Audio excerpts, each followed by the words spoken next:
Survival of the fittest was the concept in the olden days. The mightier you are, the greater your chances to thrive will be. But my friends, I hate breaking it to you, that isn't the case anymore, particularly if it's all about your mental well-being and survival. Survival has transformed. It's no more about us being the fittest fixed selves. Wondering what might be the new concept? Well, stick to us as we bring you another exciting aspect of human psychology. This video brings out the power lying within you, the power that's beyond physical strength and involves you into something morally strong. Learn about the will's transformational power to become your better version. Most excitingly, the ancient Chinese guru, Confucius's teachings, support our suggestions in this journey of becoming the best version of ourselves. So let's get started. Rumi once said, "Yesterday, I was clever, so I wanted to change the world. Today, I am wise, so I am changing myself." So this is where the real transformation begins. Work on yourself. Become the best version of yourself and inspire the world. Whether it's Rumi or Confucius, the theme is the same. Before we decode the ancient Chinese influencer's teachings, let's quickly recap who he was. So we're talking about Confucius, the all-time famous philosopher from ancient China. This guy, also known as Confucius, wasn't just any teacher. He was a big deal in shaping Chinese history, and his influence is still kicking today. Confucius had this whole philosophy party called Confucianism. It was all about being good and having a government that wasn't a hot mess.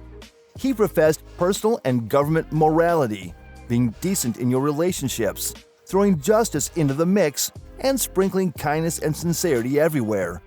Rulers had to step up and do right by their subjects.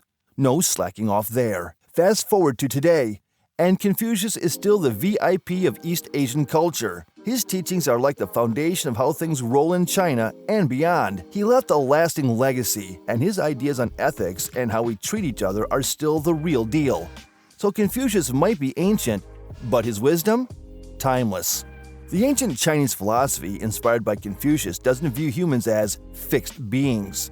Contrary to the belief of a fixed self in the West, Chinese philosophy views humans as constantly evolving creatures, strengthening the concept of self-improvement. Instead of focusing on who we are, it's more about who we can become by reacting to the outside circumstances in certain ways.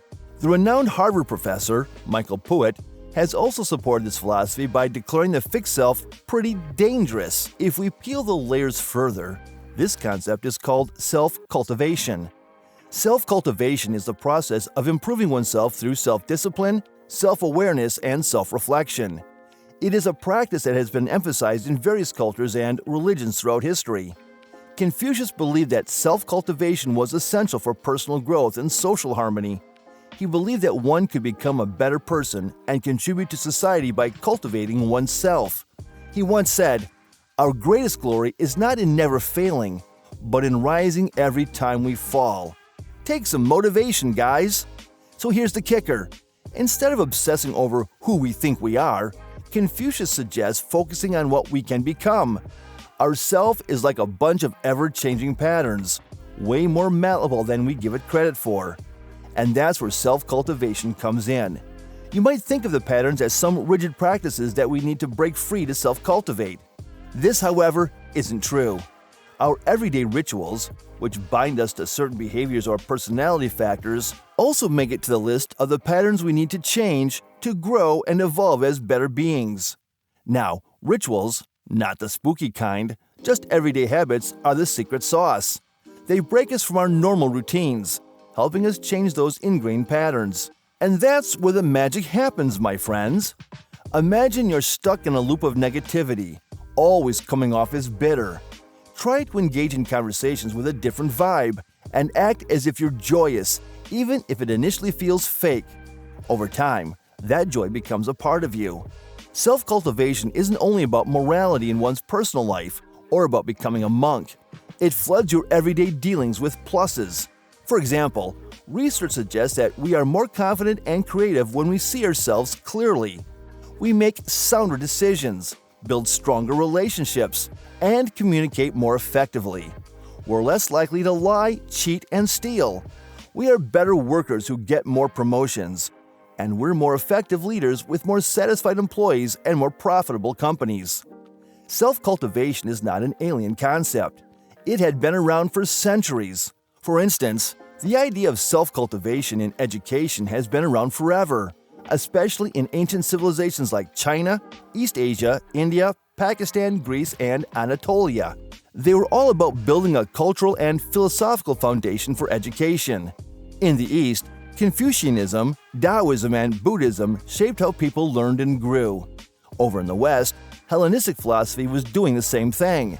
Talking of Taoism, you definitely wouldn't want to miss out this video. Back to the topic. The bottom line is that the whole idea of working on yourself for education isn't new. It's been rocking in different parts of the world since way back in the day. So are you ready to join the Confucius force and evolve dramatically?